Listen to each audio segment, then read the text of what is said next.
Questão 269 do Enem 2017, prova aplicada nas unidades prisionais, que trata de polímeros e monômeros. Então, primeiro, uma resolução rápida para quem já estudou bastante, já tem uma noção boa do que trata a questão. Interações intermoleculares. Não é nem de química orgânica, nem de polímero, nem de estrutura orgânica, nem de isomeria. É interação intermolecular. Polímeros são moléculas muito grandes, formadas por repetições de unidades pequenas. Essas unidades pequenas são chamadas de monômeros. Então, os polímeros são materiais amplamente utilizados na sociedade moderna, alguns deles na fabricação de embalagens e filmes plásticos, por exemplo. Na figura estão relacionadas as estruturas de alguns monômeros usados na produção de polímeros de adição comuns. Tá? Polímeros de adição. Vamos lembrar que na química orgânica as reações de adição dependem de insaturação. Tá? O que é insaturação? Insaturação é ligação dupla ou tripla, ligação do tipo pi. Polímeros de adição dependem de coisas desse tipo aqui, ó, de ligação dupla ou tripla de insaturação, como aqui, aqui, aqui e aqui. Um polímero de propileno seria o polipropileno, que é uma unidade dessa, que se adiciona a outra unidade dessa, que se adiciona a outra unidade dessa, mais uma, mais uma, mais uma, mais uma, e essa adição é feita através da quebra dessa ligação π, que libera duas ligações, né? Libera uma ligação para o carbono, uma ligação para o outro carbono, e vão se adicionando sucessivamente. Tá? Esse é um tipo de reação de adição de polímeros. Então, todos eles têm, né? E qual é o nome desse polímero formado? O polímero do etileno é o polietileno. O polímero do estireno é o poliestireno. O polímero do cloreto de vinila é o PVC. É o polivinilcloreto. PVC, que é o nome em inglês, mas seria o policloreto de vinila, tá? Também que é o PVC. Ou a poliacrilamida. Tá? Então, o polímero é a repetição dessas unidades que se repetem. Então, na questão mostra monômeros, essas estruturas apresentadas são monômeros, e por adição entre unidades repetidas dessa, formam polímeros. Dentre os homopolímeros formados, a partir desses monômeros aqui, aquele que apresenta solubilidade em água, resolução rápida.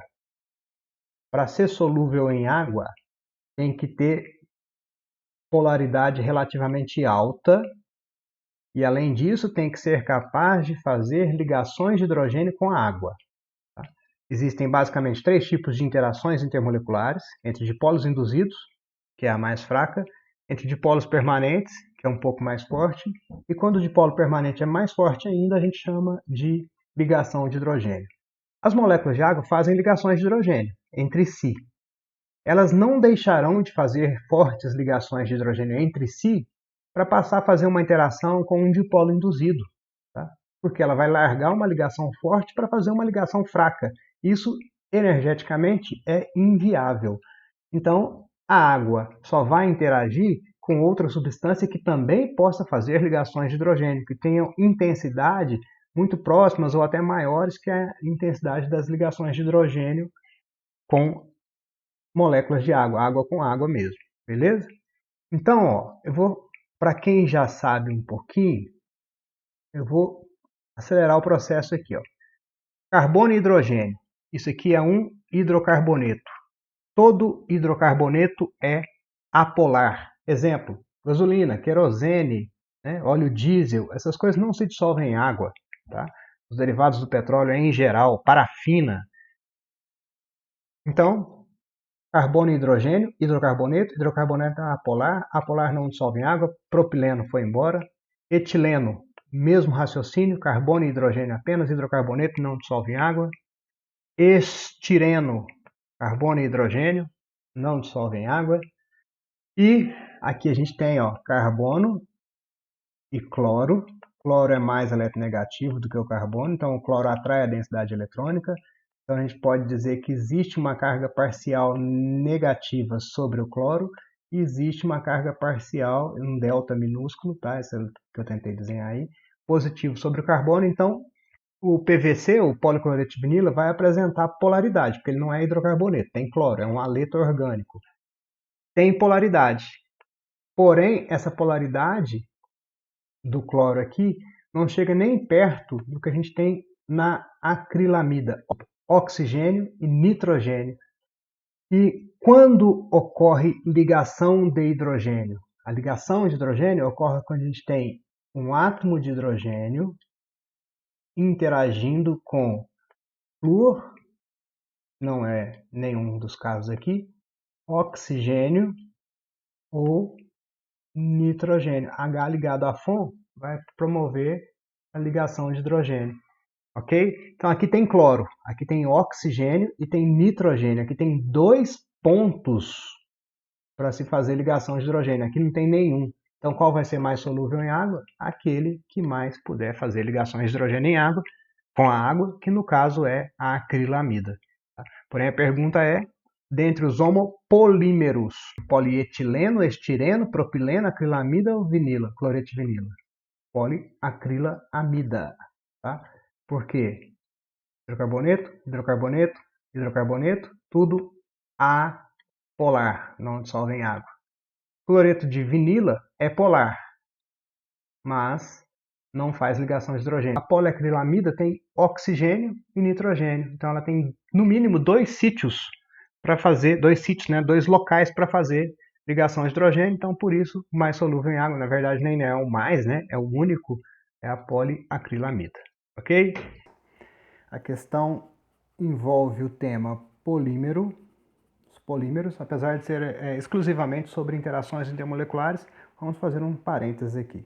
O que são polímeros? Polímeros são moléculas muito grandes, muito grandes mesmo, formadas por milhares de unidades que se repetem. Tá? Então, reticências aqui, porque eu não vou escrever milhares de unidades, né? Cada bolinha dessa representa uma unidade, e as unidades que se repetem, que dão origem aos polímeros, são os monômeros. Tá? Quando a gente tem apenas, né, moléculas formadas por 2 unidades que se repetem, a gente chama isso de dímero. Exemplo, sacarose. A sacarose é um disacarídeo. Sacarídeo é um dímero de 2 sacarídeos. Ok? A gente pode ter 3 unidades que se repetem e a gente chama isso de trímero. 4 unidades que se repetem, tetrâmero. 5, 6, 7, milhares polímeros. Tá? Então, unidades que se repetem. Essas unidades que se repetem podem ser todas do mesmo tipo. Então, eu vou chamar essa aqui de A, essa aqui de A e A. Se forem todas do mesmo tipo, né, ou seja, se os monômeros que dão origem ao polímero são todos iguais, a gente chama isso de homopolímero. Essas unidades podem ser diferentes entre si. A gente pode ter formação de polímeros, por exemplo, desse tipo. Vai e assim repete-se N vezes, N sendo milhares de vezes. Então eu posso ter um polímero que é formado pela repetição da unidade A ligada à unidade B, que é ligada à unidade A, que é ligada à unidade B, que é ligada à unidade A. Então observa que aqui a gente tem 2 tipos de monômeros que formam esse polímero, o A e o B. A e B que se repetem. Então aqui a gente tem um heteropolímero. Beleza? Tá clara a diferença entre homopolímero e heteropolímero. Etileno, C2H4, etileno. Ele mostra a estrutura da seguinte forma: H2C dupla CH2. Tá? E aí eu comentei na resolução que o etileno é apolar. Eu simplesmente falei, porque ele é hidrocarboneto. Hidrocarboneto só tem hidrogênio e carbono. Só tem hidrogênio e carbono, é apolar sem dúvida, tá, gente? Para facilitar na sua prova, apareceu somente hidrogênio e carbono, trata como substância apolar. Mas vamos ver se esse monômero aqui, né, o etileno, que quando for polímero, obrigatoriamente o nome vai começar com polietileno.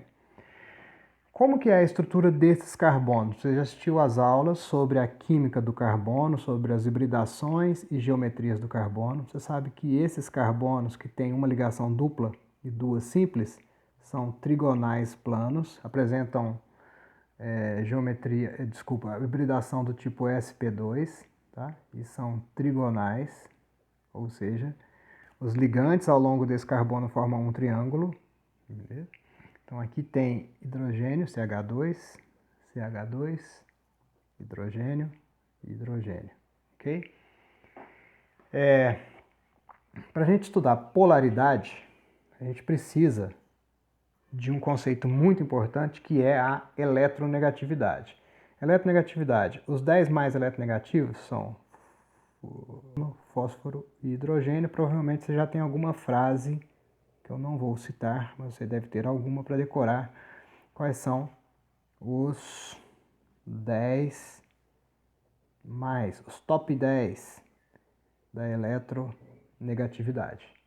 Tá? Não adianta nada você saber quem que é o top 10 da eletronegatividade se você não sabe o que é eletronegatividade.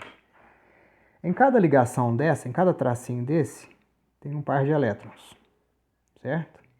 O par de elétrons não necessariamente está distribuído, dessa forma é apenas uma representação que eu estou fazendo aqui. Cada bolinha verde dessa representa um elétron do hidrogênio, um elétron do carbono, do hidrogênio, do carbono, etc. Beleza? E a eletronegatividade é a força que um átomo tem para atrair elétrons.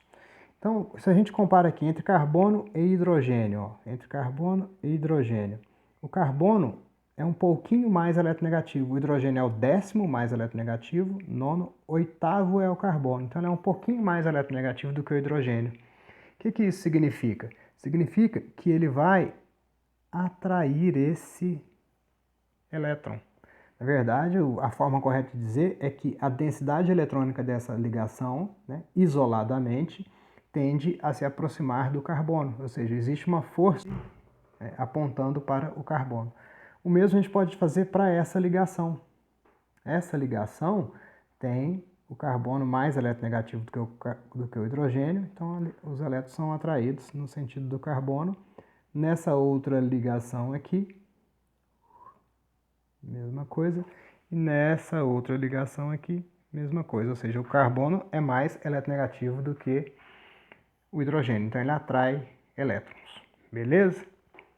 Bom, acontece que essa seta é uma coisa chamada de momento de dipolo, tá? Representado pela letra grega mi, com uma setinha em cima, porque é uma grandeza vetorial, certo?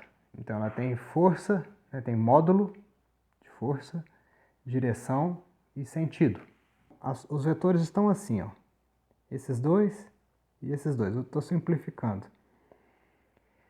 Concorda que esse tem a mesma intensidade que esse? A mesma força que esse? O mesmo módulo que esse? Por quê? Porque a diferença desse aqui é entre hidrogênio e carbono. A diferença desse aqui é entre hidrogênio e carbono. Então eles têm a mesma intensidade. Eles têm a mesma direção. Ambos estão apontando aí nessa direção aqui. Só que um vai, vamos dizer assim, a direção noroeste-sudeste. Só que um vai de sudeste para noroeste, o outro vai de noroeste para sudeste. Então essas forças se anulam, porque elas têm igual intensidade, mesma direção e sentidos opostos. O mesmo vale para essa aqui, ó. Essas outras duas forças aqui estão apontadas na direção nordeste-sudoeste. Porém, essa vai do sentido nordeste para sudoeste e essa vem de sudoeste para nordeste. Então essas forças se anulam. Ou se você somasse essas duas, daria uma resultante para a esquerda e essas duas dariam uma resultante para a direita. Como são de mesma intensidade, essas duas também se anulariam. Ou seja, todos esses vetores aqui se anulam. E entre os dois carbonos? Carbono e carbono têm diferença de eletronegatividade? Não. Então a força que um tem para puxar os elétrons para a direita é igual à força que o outro tem para puxar os elétrons para a esquerda. Então automaticamente essas forças também se anulam. Ou seja, não sobra nenhum momento de dipolo resultante. Tá? Então a gente fala assim, ó, para essa molécula, isso aqui é um vetorzinho, R igual a zero, para essa molécula aqui. Tá? O que é isso? Isso aqui é o momento de dipolo resultante é igual a zero. Ou em outras palavras, todos os vetores de forças de dipolo, o que é um dipolo? Dipolo é quando a gente tem um elemento X ligado a um elemento Y. Se o um for mais eletronegativo do que o outro, ele atrai elétrons. Se o Y for mais eletronegativo do que o X, quando ele atrai elétrons, ele fica com a carga parcial negativa. Isso aqui é um delta minúsculo, tá? Ele não é uma carga negativa real de ganho de elétrons, apenas de deslocamento da nuvem eletrônica. Então ele fica com uma carga parcial negativa, e como a nuvem eletrônica vem para próximo do Y, aqui fica com falta, entre aspas, de elétron. Então aqui fica uma carga parcial positiva. Se tem carga positiva e negativa, a gente tem dois polos, positivo e negativo. Então isso é um dipolo. E essa força que desloca isso aqui, a gente chama de μ, que é momento de dipolo. Aqui a gente tem um momento de dipolo. Eu não vou calcular porque eu não tenho os valores dessas eletronegatividades. Mas o momento de dipolo aqui é diferente de zero. Ou seja, existe o dipolo. Ele não é zero, ele existe. Aqui todas as forças, todos os momentos de dipolo de cada ligação se anularam. Então o momento de dipolo resultante é igual a zero. Tá? Momento de dipolo resultante igual a zero significa que não tem dipolo, não tem dois polos, não tem polo positivo nem polo negativo. Porque para ter um tem que ter o outro. Ok? Ou seja, isto é apolar, não tem polo. Momento de dipolo diferente de zero tem polo positivo e negativo, então é polar. Difícil? É. Não entendeu? Não sei. Resumindo, para você que achou difícil, se for hidrocarboneto, é apolar. Para qualquer hidrocarboneto que você pegar, seja ele com carbono sp2 ou sp3 ou sp, tá? Sempre as forças irão se anular, tá? E vai ser apolar sempre. Hidrocarboneto sempre apolar. Vamos ver um outro exemplo, cloreto de vinila. Está desenhado na prova do jeito que eu desenhei aqui. Aqui, né, significa que tem um carbono aqui também, né, ligado ao cloro. Esse carbono está com uma dupla e uma simples. Esse carbono com 3 ligações não existe, quer dizer que falta um hidrogênio aqui que a gente não representa, certo? Vamos passar isso para cá, para um jeito mais legível. A dupla carbono, esse carbono aqui é esse, que está ligado a um cloro, que está ligado a um hidrogênio. Aqui tem outro carbono ligado a 2 hidrogênios, que aqui ele colocou da forma condensada, aqui da forma exposta, ok? Agora, quem é mais eletronegativo na ligação entre carbono e hidrogênio? Vamos ver a questão da polaridade. O carbono é mais eletronegativo, então ele atrai elétrons aqui. O carbono é mais eletronegativo, então ele atrai elétrons aqui, certo? O carbono é mais eletronegativo, então ele atrai elétrons aqui. Parênteses. Concorda que essa força, esses ângulos das ligações do carbono sp2, todos os ângulos são iguais, tá? Esse carbono que tem uma dupla e duas simples, todos esses ângulos são de 120 graus, que é uma molécula, é um carbono plano, as ligantes. O ângulo dessa ligação em relação à dupla é igual ao ângulo dessa ligação em relação à dupla, tá? Ou seja, uma está oposta à outra. Hidrogênio para carbono, ligações em contraposição, né, opostas. O que vai acontecer? Se elas têm o mesmo módulo, ou seja, se elas têm a mesma intensidade, porque a diferença de eletronegatividade HC é igual a HC, então elas se anulam, ok? Entre átomos de carbono, aqui ó, entre átomos de carbono, não há diferença de eletronegatividade. Então aqui não tem o que ser analisado, porque carbono e carbono ambos têm a mesma eletronegatividade. Porém, aqui, para cloro, o cloro é bem mais eletronegativo do que o carbono. O cloro é o quarto mais eletronegativo de todos. O carbono é o oitavo. Então, olha, a gente tem uma força né? Um momento de dipolo que puxa a densidade eletrônica para o carbono e essa puxa para o cloro. Então, se eu somar essa força mais essa força aqui, elas se anulam. Duas coisas que puxam, aqui ó, a verde e a vermelha, ambas estão fazendo isso aqui, ó, puxando para cá. Se ambas estão puxando para cá, qual que é a resultante? Vou representar assim, ó, que a resultante vai nesse sentido do cloro. Ou seja, nessa região aqui próxima do cloro, existe uma carga parcial negativa. E aqui na região do hidrogênio, existe uma carga parcial positiva. Tá? Se existem cargas parciais, né, ou seja, se as forças não se anulam, o momento de dipolo então, é diferente de zero. Ou seja, se é diferente de zero, quer dizer que existe um momento de dipolo. Existe o dipolo, existe o positivo e o negativo. Isso é um dipolo, positivo e negativo. Se existe dipolo, essa molécula é polar. Se eu tenho algo do tipo XY, onde X tem carga positiva e Y tem carga negativa, isso é um dipolo. Se essas cargas já existirem independentemente de qualquer outra coisa, a gente chama isso aqui de dipolo permanente. É permanente dessa estrutura, é permanente dessa molécula apresentar o polo positivo e negativo quando um for mais eletronegativo do que o outro e desloca a nuvem eletrônica, então carga parcial negativa e positiva, ok? Se eu usar outra dessa aqui, a representada, mais e menos, né? Pelo mesmo motivo, mesma estrutura que a outra. Bom, essa aqui também é um dipolo permanente. Dipolo permanente é quando uma molécula é polar, quando ela tem o polo positivo e negativo, certo? Se esta molécula aqui, ó, que tem essa parte negativa no Y, se aproximar dessa outra que tem a parte positiva no X, elas devem se aproximar Y com Y? Não, porque negativo com negativo tende a repelir. Nem X com X, porque positivo com positivo vai repelir. Então, quando uma molécula dessa se aproximar de outra dessa, a aproximação se dará pelo negativo de uma com o positivo da outra. Então vai acontecer aqui, eu nem vou representar traço, vou fazer esse risquinho aqui. Isso aqui é uma força de atração entre cargas opostas. Cargas opostas se atraem. Então isso aqui é uma força de atração entre cargas opostas. Essa força de atração a gente chama de interação.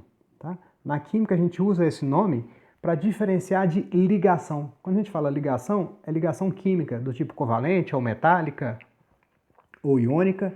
E quando é uma interação entre cargas de moléculas diferentes, a gente chama de interação. E como ela ocorre entre duas moléculas, então a gente chama isso de interação intermolecular.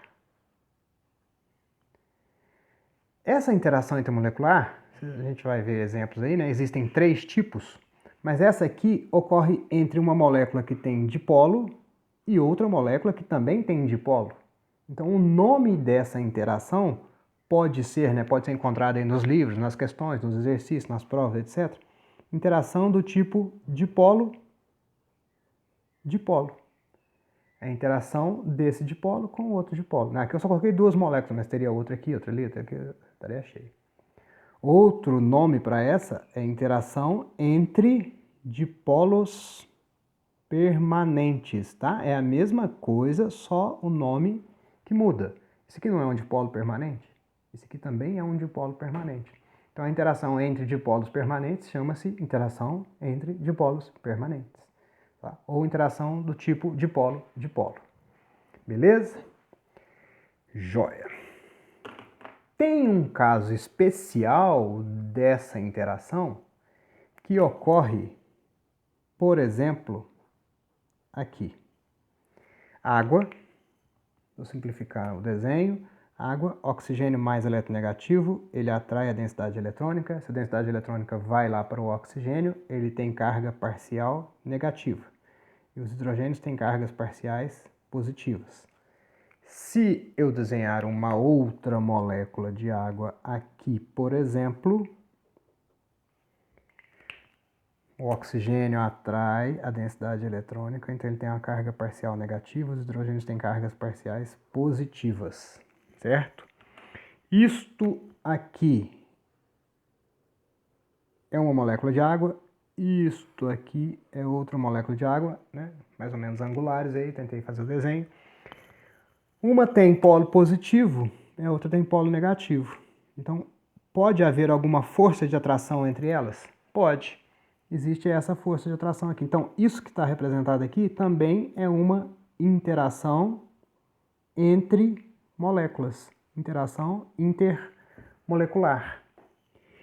Essa molécula de água é de polo permanente? É, né? Ela tem polo positivo e negativo? Tem. Essa aqui tem polo positivo e negativo? Tem. Então, é uma interação entre dois dipolos. Tá? Então, é incorreto chamar isso aqui, né? É incorreto dizer que essa interação é entre dipolo permanente? Entre dipolos permanentes? Não, não é incorreto. Porém, o flúor e o oxigênio e o nitrogênio são bem mais eletronegativos do que o hidrogênio. Esses aqui são os 3 mais, o hidrogênio é o 10º. E foi observado experimentalmente que algumas propriedades físicas, como pontos de fusão mais elevados, pontos de ebulição mais elevados do que moléculas semelhantes, acontecem quando determinada molécula tem hidrogênio ligado a algum desses 3. Então percebeu-se que, devido à diferença de eletronegatividade entre hidrogênio e algum desses 3, né, o FON, flúor, oxigênio e nitrogênio, leva a uma polarização maior. Ou seja, a polarização dessa ligação OH é maior do que se fosse uma ligação, por exemplo, CH. Entre carbono e hidrogênio a diferença é muito baixa, então aqui polariza só um pouquinho.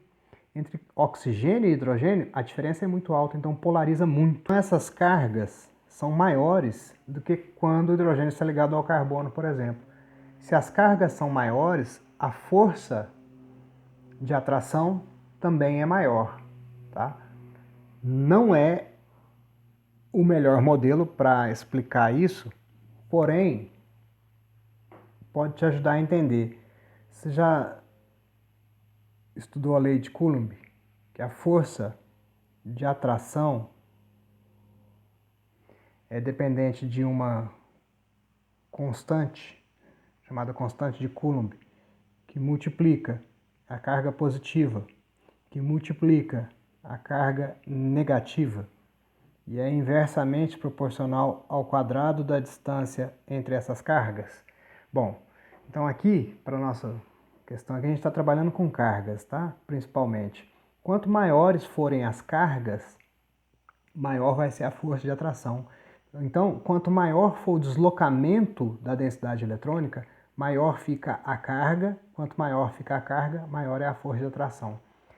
Quando acontece isso, ou seja, quando a substância passa a ter propriedades fora do que era esperado para moléculas do mesmo tipo, ou seja, ponto de fusão mais alto, densidade um pouco maior, solubilidade diferenciada e tal, e observa-se que tem hidrogênio ligado a flúor, oxigênio e nitrogênio, essa interação é do tipo dipolo-dipolo, como eu já comentei antes, porém, quando acontecer esse caso específico, a gente vai chamar essa interação de ligação, ou ligações, né? São várias, nunca é uma só, ligação de hidrogênio, tá? Então, repara que a gente costuma chamar de interação as forças de atração entre moléculas. Quando essa força de atração é um pouquinho mais intensa, é um pouco mais intensa do que o convencional, ela é a ligação de hidrogênio, certo? Alguns autores ainda usam uma nomenclatura antiga que é ponte de hidrogênio. Eu não vou nem escrever aqui porque isso não está mais em uso de acordo com a IUPAC, tá? Então, ligação de hidrogênio quando a molécula for polar, apresentando hidrogênios ligados a algum desses 3 elementos aqui. Beleza? E quando a molécula não tem polos? Eu dei exemplos, né, 2 exemplos de interações entre moléculas polares, uma de dipolos permanentes e a outra de ligação de hidrogênio. Mas e se a molécula for apolar, ela não vai interagir, ou seja, toda molécula apolar é gás, né? As moléculas de gás, de acordo com o modelo da teoria dos gases ideais, não interagem entre si. Todas as moléculas apolares são gasosas. Por exemplo, gás carbônico é apolar e é gás. Ok, sem problema nenhum. Oxigênio é apolar e é gás. Ok, sem problema nenhum. Mas e a parafina?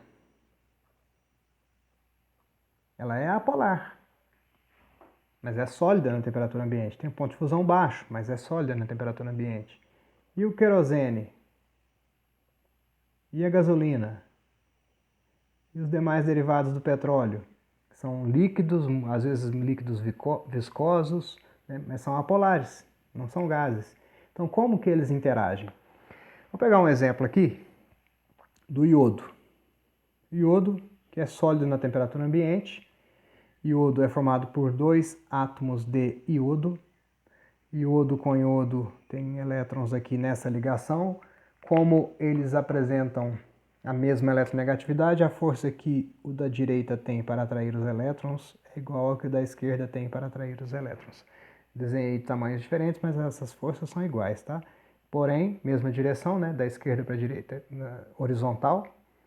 Porém, para a esquerda e para a direita, então essas forças se anulam, o momento de dipolo resultante não existe, ele é igual a zero, não existe uma parte positiva e uma parte negativa, significa que essa molécula é apolar. Porém, o iodo é formado por um núcleo, que é positivo, ele está no quinto período da tabela periódica, então ele tem 1, 2, 3, 4, 5 camadas eletrônicas, 5 níveis de energia. A molécula de iodo é formada por 2 átomos desse, então aqui está o quinto, o quarto, o terceiro, o segundo e o primeiro, e aqui o núcleo, tá aparecendo os olhinhos do ET olhando para você. Repara que esse nível encontrou com o outro, né? O quinto nível de um encontrou com o quinto nível de outro, que é uma representação da ligação química formada entre um iodo e outro iodo pelo compartilhamento de elétrons do nível de valência, né? Da última camada, certo? A ligação química ocorre pelos elétrons da última camada. Entretanto, eles têm 2 elétrons no primeiro nível, 8 no segundo, 18 no terceiro, e 7 no último, que ele é da família 7A, o mesmo isso, 2, 8, 18, 7. Resumindo, a molécula de iodo é formada por 2 núcleos. Eu vou fazer o desenho aqui embaixo, representando apenas a parte mais externa da molécula. Por que eu vou representar a parte mais externa? Porque nós estamos estudando agora interações entre moléculas. E as interações entre moléculas ocorrem quando uma encontra a parte externa da outra, né? Mais ou menos isso aqui. Vou desenhar uma outra aqui. Vou tentar fazer ela aqui assim. Mais ou menos isso, tá? O que eu estou querendo representar é o contorno, é esse desenho aqui da molécula de iodo. E eu acho que fazendo mais uma já é o suficiente para que você entenda o que eu estou tentando te explicar, certo? Então aqui algumas moléculas de iodo, que são apolares. Se são apolares, significa que os elétrons, acompanha o desenho, né? Os elétrons estão distribuídos uniformemente. O que é uma molécula polar? Polar quando tem dipolo, quando tem uma região cheia de elétrons e uma região com falta. No iodo, que é apolar, a distribuição é homogênea. Agora imagina essa molécula aqui, cheia de elétrons nas suas partes mais externas, se aproximando dessa outra molécula que também está cheia de elétrons nas suas partes mais externas. Imagina essa aproximação aqui. Faz de conta que essa está fixa, só para a gente entender, e essa se aproximou. Quando essa se aproxima, a gente tem elétrons se aproximando de elétrons. A massa do elétron é muito menor do que a massa do núcleo. Então o que vai acontecer é que quando uma molécula se aproxima da outra, ocorre uma repulsão entre os elétrons de uma e da outra. Então se essa molécula, se eu forçar a barra para ela chegar aqui, os elétrons dessa vão migrar para longe dessa. Então eles virão todos para cá. Todos não, mas uma forma de dizer, né, caricaturamente, os elétrons dessa aqui vão correr para lá. Então aqui vai ficar uma região cheia de elétrons. E aqui vai ficar com falta. E se essa região ficar cheia de elétrons, esse monte de elétron que chegou aqui vai fazer o que com os elétrons dessa molécula de baixo? Vai empurrar os elétrons dessa molécula de baixo lá para o lado de lá. E o que esse monte de elétron que chegou aqui vai fazer com uma outra molécula vizinha? Vai empurrar os elétrons, que vai empurrar os elétrons, que vai empurrar os elétrons. Só que quando os elétrons estão, entre aspas, empurrados, aqui é uma região, comparado com essa, cheia de elétrons. Então aqui gera uma carga negativa. E aqui a falta de elétrons gera carga positiva. Falta de elétrons, carga positiva. Excesso de elétrons, carga negativa, e assim sucessivamente. Vamos analisar esse caso aqui. Formou um dipolo? Formou. Positivo e negativo. Então esse aqui é um dipolo. Acontece que, se eu pegar essa molécula que está aqui, retirá-la daqui, tem algum motivo especial para que os elétrons continuem de um lado e faltem do outro, se ela estiver sozinha? Não. A molécula é apolar, os elétrons tendem a se distribuir uniformemente. Ela só mantém esse dipolo no momento da interação, porque é um dipolo que foi induzido por essa molécula aqui. E quando induziu-se esse dipolo, ou seja, quando os elétrons correram para cá, fizeram os elétrons da outra correr para lá. Então, essa aqui foi induzida, que induziu a outra, que vai induzir uma outra, que vai induzir uma outra. Tá? Então, esse dipolo é chamado de dipolo induzido. Ele não é permanente, ele não é próprio da molécula. Ele foi induzido por uma outra que induz uma outra e assim sucessivamente. Outro nome para esse dipolo, já que ele não é permanente, ele é instantâneo. Ele só existe no momento da interação. Se eu retirar essa molécula daqui isoladamente, os elétrons voltam a se distribuir uniformemente, somem os dipolos, ok? Então a interação entre a parte negativa de uma e a parte positiva de outra, caso elas sejam apolares, ocorre. E essa interação é uma interação fraca. Por que é fraca? Lembra que eu falei que a força da interação depende da carga? E a carga depende do deslocamento de elétrons? Aqui o deslocamento de elétrons não é permanente, é um deslocamento induzido. Então, é uma interação fraca. E o nome dessa interação é interação entre dipolos induzidos ou interação entre dipolos instantâneos. Tem autor que chama interação entre dipolo induzido e dipolo instantâneo. Tá? Tem autor que chama isso aí de forças de interação do tipo Van der Waals. Tem autores mais clássicos que chamam isso de forças de London, tá? Isso é só conhecimentos gerais, caso você encontre esses nomes aí. O mais comum tá aqui, ó, essas aqui, ó, dipolo induzido e dipolo instantâneo, tá?